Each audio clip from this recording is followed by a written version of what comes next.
ठीक है, चलिए। तो हमने पढ़ा हुआ था क्या, हमने पढ़ा था वर्ण जो माला है वर्णमाला, उसके अंतर्गत किसके बारे में, हिंदी वर्णों के बारे में पढ़ा हुआ था। और हमने पढ़ा कि वर्ण जो होते हैं टोटल कितने हुए, 52 वर्णों में 11 स्वर और 2 आयोगवाह, 39 व्यंजन, टोटल कितने हो गए, 52। अब इसमें अगर आप देखेंगे तो स्पर्श वर्ण टोटल 25, कितने हुए, अंतस्थ वर्ण यौ रोलो मिलाकर 4, ऊष्म वर्ण 4, ये मूल वर्ण ये हो गए, कितने हो गए टोटल 33। संयुक्त वर्ण कितने थे, क्षौत्र क्यों 3, मिश्र वर्ण कितने हैं 1, स्रव, और द्विगुण कितने हैं 2, टोटल मिलाकर 39 हुए। वर्णों की बात अगर हम करें तो 11 स्वर, 2 आयोगवाह और 39 व्यंजन मिलाकर 52 वर्ण। ठीक है, अब हम आगे बढ़े तो देखो वर्ण को 2 चीजों को हम थोड़ा सा समझ लेते हैं। पहला है रचना के आधार पर वर्ण, इसको समझना बहुत आवश्यक है कि जो वर्ण बने हुए हैं वे रचना के आधार पर कितने प्रकार के होते हैं। मूलतः कितने प्रकार के होते हैं, सबसे पहला है साधारण वर्ण। सबसे पहला क्या है, साधारण वर्ण। साधारण वर्ण मतलब मूल व्यंजनों में अवर्ण नहीं जुड़ा है, अतः क ख ग घ करके लिखे जाते हैं। अ जोड़ने पर क ख ग घ के रूप में लिखे जाते हैं। टोटल कितने हैं, 52 वर्णों में 2 प्रकार से बांटे गए हैं।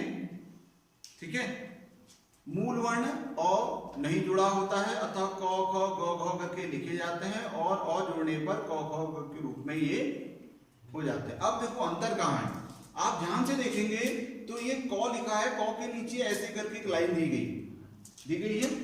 इस लाइन को हम संस्कृत भाषा के हिसाब से बोलते हैं हलंत, और हलंत का अर्थ है क्या कि ये जो क लिखा है या फिर ये ख लिखा है, ये जो ग लिखा है, ये घ लिखा है, ये क्या है, ये आधा है। आधा होने के कारण इसको हम बिना स्वर के बना हुआ वर्ण ऐसा मानेंगे। और जब इस क ख ग घ में अ जुड़ जाता है, अर्थात कोई स्वर जुड़ जाए, एक बात तो आप हमेशा याद रखिए, किसी भी वर्ण के साथ भले वो क लिखा जाए, प लिखा जाए, च लिखा जाए, उसके साथ स्वर अवश्य जुड़ा होता है। किसी का नाम होगा तो उसके साथ या तो छोटी की मात्रा जुड़ी होगी या बड़ी, या अपने नाम के साथ भी देख सकते हैं। ठीक है, कोई ना कोई एक स्वर अवश्य होता है। यही जो नियम है वो अंग्रेजी के लिए भी लागू होता है। अंग्रेजी में स्वरों की संख्या कौन कौन सी होती है, अंग्रेजी में स्वर कौन कौन से होते हैं, ए ई आई ओ यू। मतलब आपको अंग्रेजी भाषा के जो मैक्सिमम वर्ड मिलेंगे, अधिकतम जो शब्द मिलेंगे, उनमें आपको ए ई आई ओ यू मिलेगा। आप सबके नाम पे ए ई आई ओ जरूर होगा। लेकिन कुछ शब्द ऐसे भी होते हैं, कुछ शब्द ऐसे होते हैं जिनको अगर आप देखते हैं तो उनमें ए ई आई ओ यू शायद नहीं मिले। जैसे स्काई एक शब्द है, फ्लाई है, या वाई कहना है, तो इस प्रकार से वाई से जुड़े जो शब्द होंगे उनमें आपको ए ई आई ओ यू नहीं मिलता। लेकिन हिंदी के साथ ऐसा नहीं होता है। किसी भी वर्ण के साथ जब अ या कोई भी स्वर मिलेगा तभी वो अपने पूर्ण रूप को प्राप्त करेगा। तो यहाँ पर हमने देखा क ख ग घ में जब अ जुड़ता है तब वो किस रूप में आ जाएगा, क ख ग घ के मूल रूप में आएगा, जैसा कि हम उसको लिखते। क्लियर होगी बात? इसलिए इनको क्या कहा जाता है, साधारण व्यंजन या मूल व्यंजन भी कहा जाता है। दूसरा जो है वो है क्या है, संयुक्त व्यंजन। संयुक्त मतलब जो मिल के बने, 2 व्यंजनों के आपस में मिलने की वजह से बने होते हैं। जैसे जब 2 व्यंजन मिलकर एक नए वर्ण का निर्माण करते हैं तो उन्हें हम क्या कहते हैं, संयुक्त व्यंजन कहते हैं। जैसे क्ष, क्ष शब्द आपने देखा होगा। देखो क्ष शब्द किस किस से मिलकर बना है, जब कभी भी ये जो क है, क आधा है, जब ध्यान से देखो क के नीचे हलंत की लाइन है, इसका मतलब क्या, क क्या है, आधा। उसमें ये कौन सा वाला स होता है, पेट कटा नहीं। अब आप क्या पेट कटाई बोलोगे, अब कौन सा वाला, मूर्धन्य सौ, मूर्धन्य सौ जब मिलता है और उसके साथ औ जुड़ता है, तब इसको हम तीनों को एक साथ जब जोड़ते हैं तो क्या कहलाता है? क्ष कहलाता। कैसे बना? क के साथ सौ जुड़ा और सौ के साथ औ, मतलब स्वर का जुड़ना बहुत आवश्यक होता है। बिना स्वर जुड़े हुए कोई भी जो आपका वर्ण है वो पूर्ण रूप को प्राप्त नहीं करता। समझ गए? फिर आगे की अगर हम इसको बात करें तो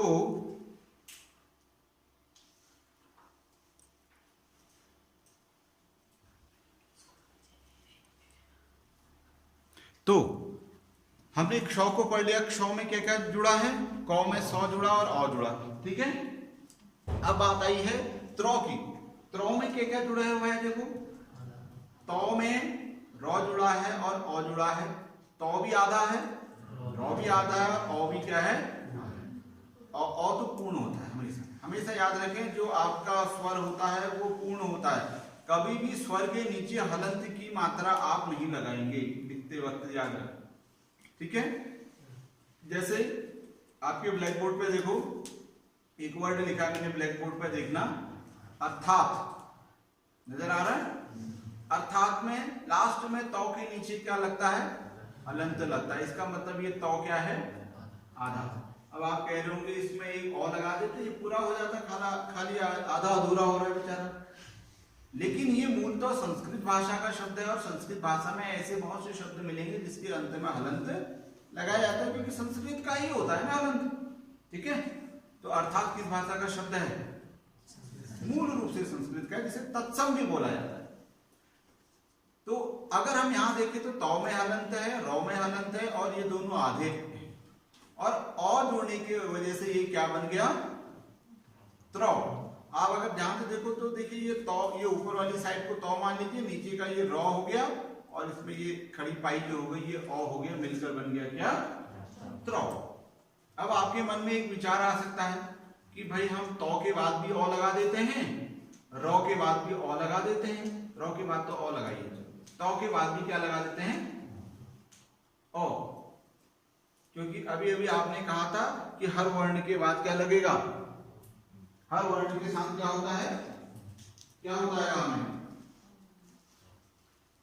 स्वर होता है, ऐसा बोला था। तो आप कहेंगे हम तौ के साथ भी औ लगा देते हैं। ब्लैक बोर्ड पर देखना, तौ के साथ भी औ लगा देते हैं, रौ के साथ भी औ लगा देते हैं। लेकिन जैसे ही हम तौ के साथ औ लगाएंगे तो ये तौ क्या हो जाएगा? पूर्ण। रौ के साथ औ लगेगा, रौ क्या हो जाएगा? पूर्ण। और ये पूरा वर्ड आपस में जुड़ेगा तो ये क्या बन जाएगा? तर। तर थोड़ी है, त्रौ है। इसीलिए तौ के साथ जो स्वर है वो नहीं लगेगा। अगर तौ के साथ स्वर लगा देंगे तो ये क्या हो जाएगा? ये पूर्ण रूप को प्राप्त कर जाएगा, ये तौ बन जाएगा। ये तौ और ये रौ हो जाएगा, तर हो जाएगा। समझ गए मेरी बात? अगर इसमें रौ में पौ है, रौ है, औ है, इस पौ के साथ अगर हम औ लगा देंगे और रौ के साथ तो औ जुड़ा ही है तो ये पर हो जाएगा। रौ थोड़ी है, पर, जबकि इसको अलग अलग होना आवश्यक है। इसीलिए पौ के साथ रौ जुड़ेगा और औ जुड़ेगा, मिलकर क्या बनेगा? रौ। अगर आप इन सबको एक एक करके ध्यान से देखेंगे तो आप पाएंगे ऐसे बहुत से शब्द हैं जिनको हम ऐसे ही लिखते हैं। जैसे ग्यों में क्या क्या जुड़ा है? देखो, जौ के साथ यों जुड़ा है। अच्छा मुझे बताओ तो जौ किस वाले वर्ग में आता है? हिंदी वर्णमाला में किस वर्ग में जौ आता है? जरा बताओ मुझे, किस वर्ग में आएगा? चौ वर्ग में आएगा। चौ वर्ग में चौ, छौ, जौ, झौ, यों होता है। तो ये जो जौ है, जौ आया और यों आया और उसके साथ और जुड़ने से ये क्या बन गया? क्यों। फिर आया द्यो। ये द्यो कहीं देखा है आपने? कहां देखा है? विद्यालय में। देखो, इसका दो आता है, यो आता है, तो इसको विद्यालय कह के हम इसको एक ही वर्ण में सही तरीके से बोलते हैं, विद्यालय। ठीक है। इसके बाद आया धौ की बारी। ये शुद्ध शब्द जब लिखते हैं या गौतम बुद्ध लिखते हैं तो वहां आ जाए। अब बुद्ध में दौ में धौ होता है, बुद्ध मतलब धनुष वाला धौ नहीं होता, वो तो बुधवार हो जाएगा। बुधवार, बुद्ध नहीं होता, वो बुधवार। ठीक है। फिर है श्रौ की बारी। शौ में ये कौन सा शौ है? अरे नहीं, आलू मूली खाते रहोगे। सल्यम वाला शौ क्या होता है? कौन सा शौ है? तालुविन शौ। तालु से इसका उच्चारण होता है। और ये रौ और औ के साथ मिलकर क्या बनाता है? ये क्या लिखा है? भ्रम। भ्रम में ये भ्रौ का प्रयोग होता है। भौ में रौ और उसमें औ जुड़कर क्या बनेगा? भ्रम। इसके बाद दौ में वो जुड़ा है, औ जुड़ने से क्या बन गया? द्वौ। तो ये क्या बन गया? द्वारा हाट या द्वारा शब्द जब लिखा जाता है ना, तो यहां पर ये होता है। इस दौ में वो मिला हुआ है। लिखने का भी ध्यान रखने की जरूरत है। देखो, आप अगर अपने ब्लैक बोर्ड पे देखेंगे तो ऐसे लिखना चाहिए। जहां पर दौ लिखा है उसके दौ की लाइन को नीचे को बढ़ाया और उसमें वो लिख रखा है। ठीक है। हम अक्सर क्या करते हैं, वो बड़ा ऊ की मात्रा जैसी लगा देते हैं नीचे को, ऐसा कई बार। दौ ऊपर ढौ जैसा लिखा, उसमें बड़ा ऊ की मात्रा लगा दी और वो बन गया द्वौ। तो ये वर्बालिटी के लिए तो ये ठीक है। लेकिन अगर आपने सही सही लिखना है तो आपको दौ लिखना चाहिए पहले, और फिर उसमें नीचे की तरफ को क्या लिखना चाहिए? नजर आ रहा है ब्लैक बोर्ड में? बारीकियां समझ लीजिए ताकि आने वाले समय में आपके काम आए।